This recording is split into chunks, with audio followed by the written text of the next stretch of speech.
Salam, peace be upon you. You and I are standing with a map in our hands, but the map is a strange one. It doesn't show mountains or roads. It shows a world where the most basic value is not a number on a line, but a mark on a circle. That circular mark is phi. And we already learned something crucial in part 5. If you want to do honest calculus, if you want to talk about how phi changes smoothly from place to place, you can't do it directly on the circle. You have to temporarily unwrap the circle into a line. You choose a local unwrapped version of phi, and we called it the lift, fine, phi tilde. On a good, clean patch of the world, where there are no holes and no hidden loops, that lift exists and behaves. Then you can take a derivative, and you don't get fooled by the wraparound at the end of the circle. But the moment you feel confident, reality interrupts. Because the world is not always one clean patch. It is not always a calm, flat page where you can write smoothly from one side to the other. Sometimes the domain has loops. Sometimes it has holes. Sometimes the phase wraps around something, like a swirl in water, or a twist in a rope, or the way time wraps around midnight on a clock. In those regions, a single continuous unwrapping of the circle is not possible across the whole region at once. And that is exactly why Part 6 exists. Part 6 is not extra mathematics. It is the language's way of forcing honesty. It says, if the world is wrapped, and you want to unwrap it to do calculus, you may need to cut the domain first. And if you cut, you must admit it. And whatever you call real must not depend on where you decided to cut. That is the branch cut declaration. Let's begin with a scene you already know, because it is so ordinary that it hides its own depth. Imagine a globe on a teacher's desk. The earth is round. Now imagine you want to lay the earth flat on a table as a single sheet of paper. You can't.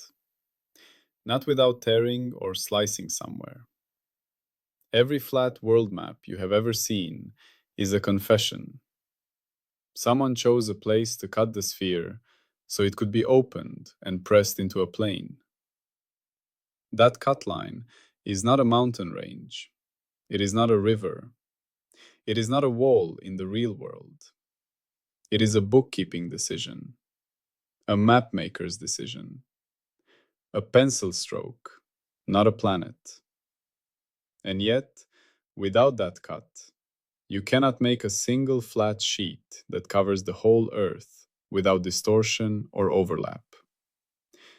The cut is the price of making a consistent, readable picture. Now hear the key rule. If a map claims that Japan moves eastward when you redraw your cut line, that map is not describing the Earth. It's describing your paper. This is the heart of branch cuts in our language too. A branch cut is a declared line, or more generally, a declared cut set, B, where we refuse to demand a single continuous unwrapping. We make the cut so the region becomes simple enough that foo can exist as one consistent, single-valued, unwrapped function on what remains. But the cut is not physics. It is a choice. It is a convenience. It is a way to make a cyclic reality readable on a linear page. And every meaningful statement we make must survive moving that cut around. That's the listener picture. We are not cutting the universe. We are cutting our description so we can do honest calculus. If our results depend on the cut, we have mistaken the pencil for the universe. Now let's connect it directly to where we came from. In part 3, we installed the gauge quotient. Absolute phase is mute. Only differences survive. In part 4, we installed regularity typing. Don't pretend you can take derivatives where the function isn't smooth enough. In part 5, we installed phase-lift discipline. To differentiate a circle-valued field, you lift locally to the line, and you only differentiate the lift. But part 5 also came with a boundary. The lift is guaranteed on a domain that has no loop traps, a domain without holes, a domain where you can walk around without coming back with a contradiction in your unwrapped count.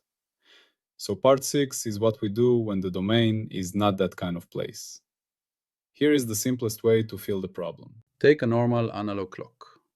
The hand moves smoothly. If the hand goes from 11:59 to 12:01, the change is 2 minutes, not minus 11 hours and 58 minutes. If you try to subtract clock positions naively, you can get nonsense at the wrap point. The fix is simple. You temporarily use a linear time counter, minutes since some reference, and then you wrap back if you need the clock display. That's the lift logic. Now imagine you are tracking time across the entire Earth, continuously, as you travel. The Earth is a loop. If you travel far enough east, you come around. If you insist on a single continuous day count everywhere with no special line, you'll run into a contradiction. At some point, you must decide. Here is where the calendar jumps by 1 day. That special line is the international date line. It is a branch cut in the human bookkeeping system of time. And notice, the real world does not care where we place it. We could move the dateline to another ocean. The sun would not complain. The physics of sunrise and sunset would not change. What changes is only our numbering convention. That is branch cut declaration in everyday life. The exact same logic appears in phi language whenever phi wraps around a defect or a hole.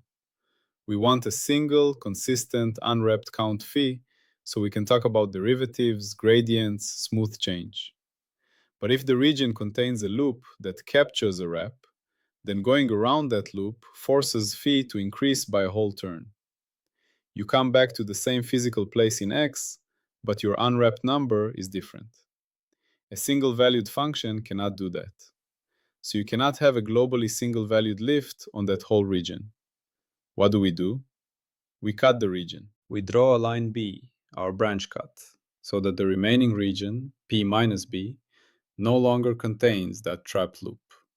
Once the loop is broken by the cut, the go-around and return path is no longer allowed without crossing the cut. The region becomes lift valid. Then phi can be defined consistently on P/B. This is why the cut is not optional in a wrapped world. It is the simplest, honest way to unwrap what cannot be unwrapped globally without contradiction. Now I want to keep us inside PS0 purity. We are not importing rulers or distances or time arrows.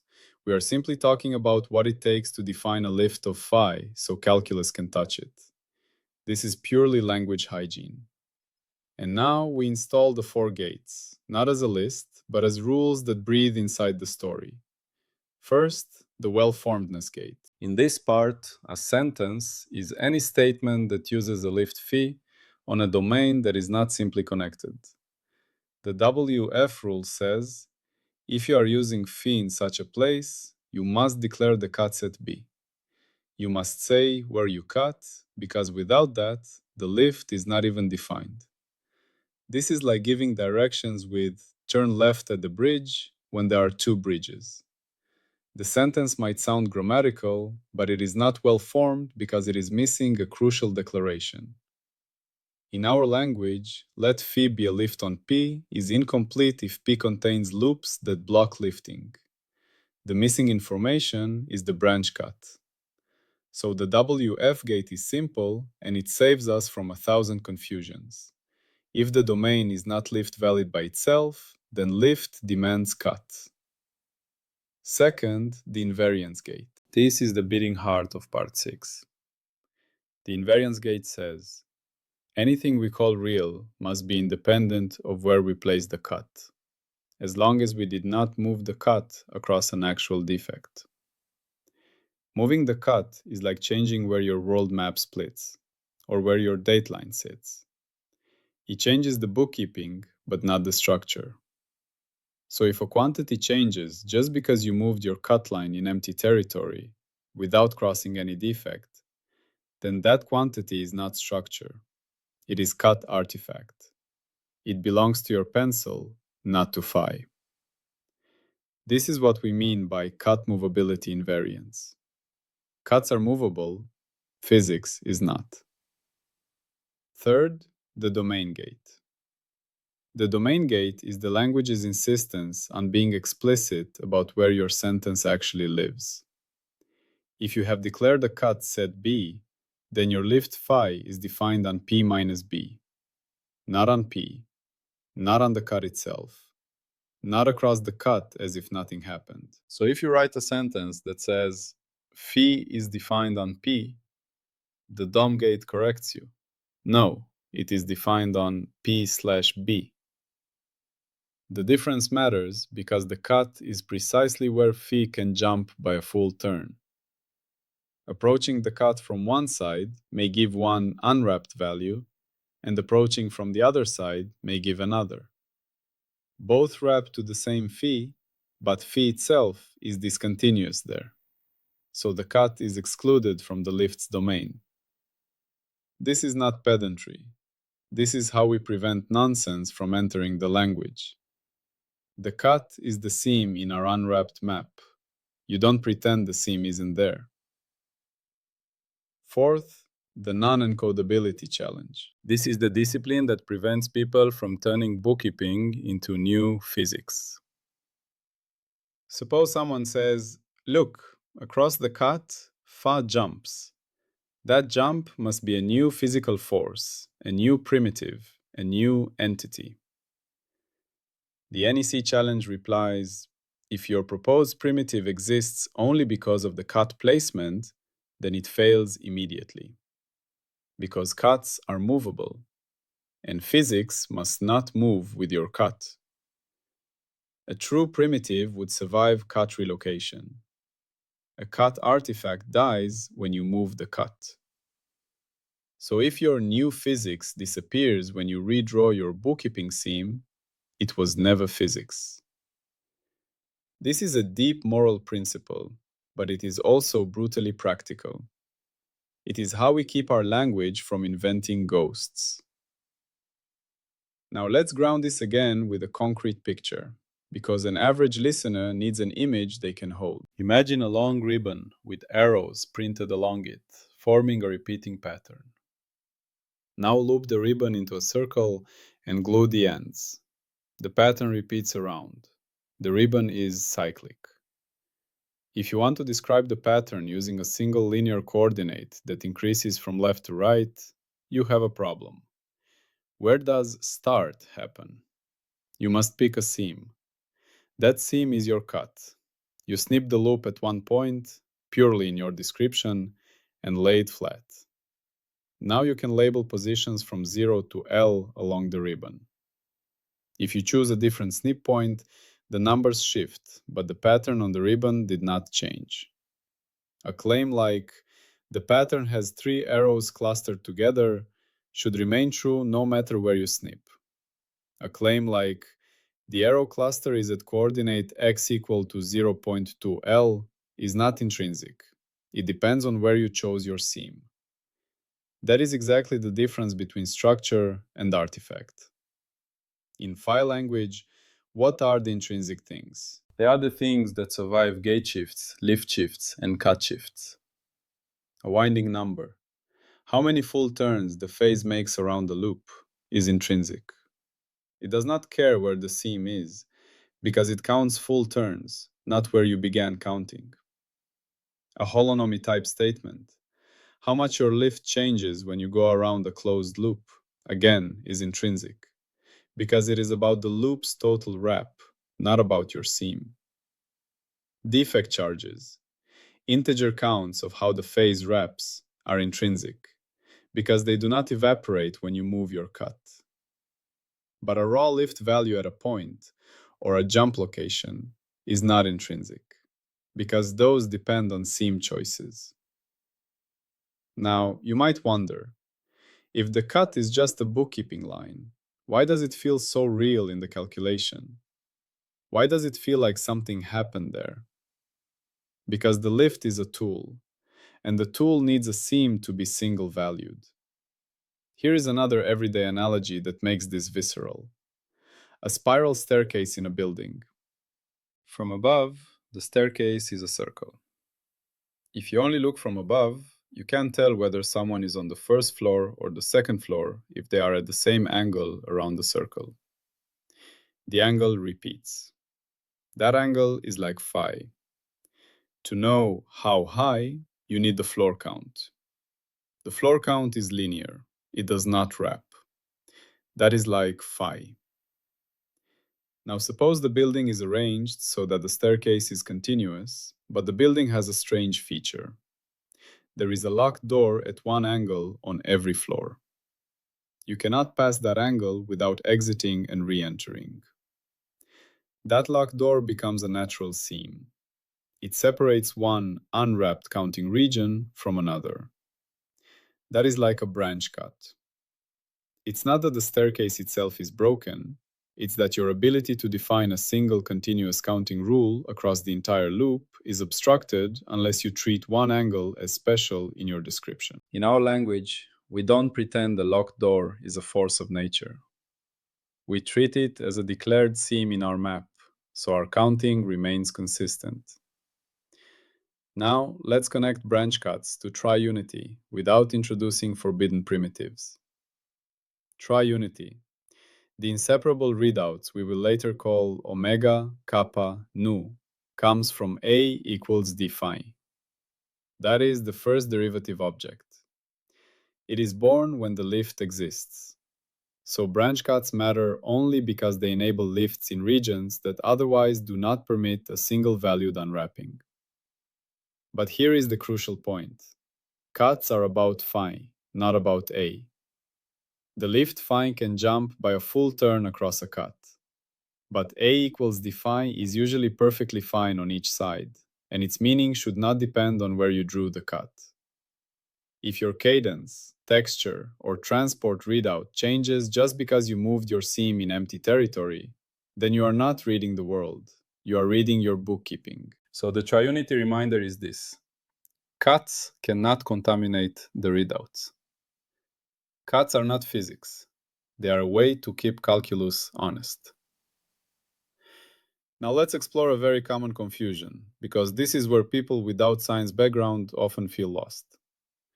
They hear cut and think we are literally cutting something in the world, like slicing space, like breaking a field. No. We are cutting our description so it can be single-valued. Think of it like cutting a ring-shaped cake to serve it. The cake is whole. Your slice lines are not cracks in the cake's nature. They are serving choices. You can cut it anywhere. The cake's sweetness does not change. Branch cuts are serving lines for unwrapping a circle. Now, what does it mean to move a cut, and why is it so important? It means you redraw your seam somewhere else while leaving phi itself unchanged. If the only thing that changed was the seam, then any true invariant should stay the same. In a world map, moving the seam shifts where the map breaks, but coastlines do not change. In the dateline, moving it changes where the calendar flips, but the order of sunrise does not change. In the ribbon, moving the seam changes where coordinate 0 is, but the pattern does not change. In the lift, moving the cut changes where phi jumps by 2 pi, but the underlying cyclic phi does not change. So the invariance rule is a test for truth. Truth survives seam moves. Now we can state the prediction and falsification in everyday words, while keeping them formal and grammatical. Prediction. If you ever compute a quantity in this language and it changes when you redraw your cut in empty territory, then that quantity is not a meaningful word in the language. It is a bookkeeping shadow. It is not part of reality's grammar. Falsifier. Show me a quantity built only from our allowed PS0 tokens. A quantity that we are forced to treat as meaningful, that changes when we move the cut without crossing any defect. If such a thing existed, it would mean our language cannot cleanly separate seam choices from structure. It would mean the bookkeeping line became physical, which would destroy the firewall. The burden here is heavy on the falsifier, because the whole point of cuts is that they are movable without changing the underlying phi structure. If the cut itself became physical, then we would have introduced a hidden absolute marker, which would violate the spirit of Part 3's gauge quotient as well. Now let's walk through a simple story of a defect without using advanced terms. Imagine a pond. Put a stick in the center and steer gently. A swirl forms. If you drop a leaf, it circles around. Now imagine the leaf carries a little arrow that points to the direction of flow. As the leaf moves, the arrow direction changes. After one full loop around the center, the arrow may have rotated by a full turn relative to where it started. That full turn around the center is a topological fact. It's about looping around something. Now imagine you want to unwrap the arrow direction into a linear number that increases steadily as the arrow turns. You can do that locally. But if you try to do it for the whole pond region, including a loop around the center, your unwrapped count will not return to the same value after a full loop. It will be off by a full turn. That means no single unwrapped function can exist everywhere in that region. So you draw a line from the center to the edge of the pond, a mental line, and you promise yourself, I will not cross this line when doing my unwrapped counting. Now, any look that goes fully around the center would have to cross that line. Since you are forbidding crossing, the counting contradiction is avoided. On the remaining region, your unwrapped counting can be consistent. That line is a branch cut. Where you draw that line is arbitrary. You could draw it north, south, east, west. The swirl in the pond does not care. The swirl is the defect. The line is your bookkeeping seam. Now we can see why the language forces you to declare B. If you do not declare your line, you might silently pick one without noticing. And then later, you might confuse the line's effects for real structure. The language prevents that by requiring, if you are lifting in such a region, you must declare the cut set. You must show your scene. That is the honest map idea. It is the language refusing to hide your choices. Now there's one more subtle point that matters. The cut is not the same as the defect. The defect is where the wrapping originates. It is an actual obstruction to global lifting. The cut is your chosen seam to manage that obstruction. So if you move the cut but do not cross the defect, nothing physical changes. But if you move the cut across a defect, you are not just moving the seam. You are changing how the seam relates to the obstruction.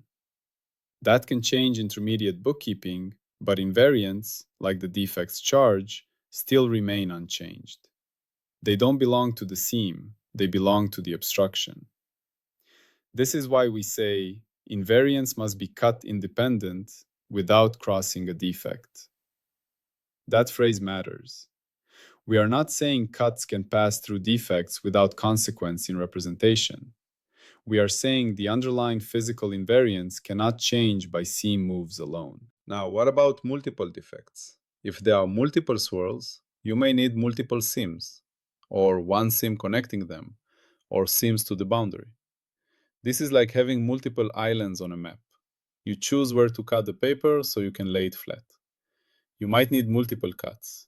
The details of seam placement can vary wildly, but the true structure, how many islands, how they are connected, how loops wrap around them, does not depend on the seam. So branch cuts scale up naturally. They're bookkeeping scaffolds for lifting in complicated wrapped regions. Now, a listener might ask, why not avoid cuts by never demanding a single unwrapped function at all? Why not stay purely on the circle and do everything cyclic? And this is where we return to part 5's discipline, derivatives. To do local calculus cleanly, you need a linear neighborhood. A circle is locally linear, but only when you choose a lift. If you avoid lifting, you either lose locality or you smuggle the lift back in through the back door. Branch cuts are not an extra complication. They are the honest price of doing local calculus in a world where loops exist. In other words, if you want your language to have a real verb, differentiate, then you need a lift. And if you want a lift in a region with loops, you need a sim. And if you introduce a sim, you must keep it from becoming physics. That is the entire part 6. This is also where the firewall spirit shows its teeth. The firewall is not just be careful. It is don't let your convenience become ontology. Don't let your coordinate choice become the world. Don't let your sim become a law of nature. Don't let your pencil become a particle. Branch cut declaration is the firewall rule that prevents sim worship. Now let's seal this part with one more everyday analogy that is almost perfect. Think about numbering houses on a circular road. If a road is a loop, where does house number 1 go? Someone must choose a starting point. That choice is arbitrary. But if the town later says, house number 1 is sacred, physics behaves differently there, that would be nonsense. The road didn't change, the numbering did. Branch cuts are house numbering start points for unwrapping cyclic data. They are necessary for a clean numbering. They are not sacred. Now, where are we going next? We have now learned how to lift in 2 situations. If the region is simple enough, no loops that trap wrapping, you lift directly. If the region is wrapped, contains holes or defects, you declare a seam B, lift on PB, and promise that anything real won't depend on seam placement. That sets the stage for the next step, the derivative word itself. Because once we have a lift phi on a lift valid domain, the next unavoidable construct is A equals d phi.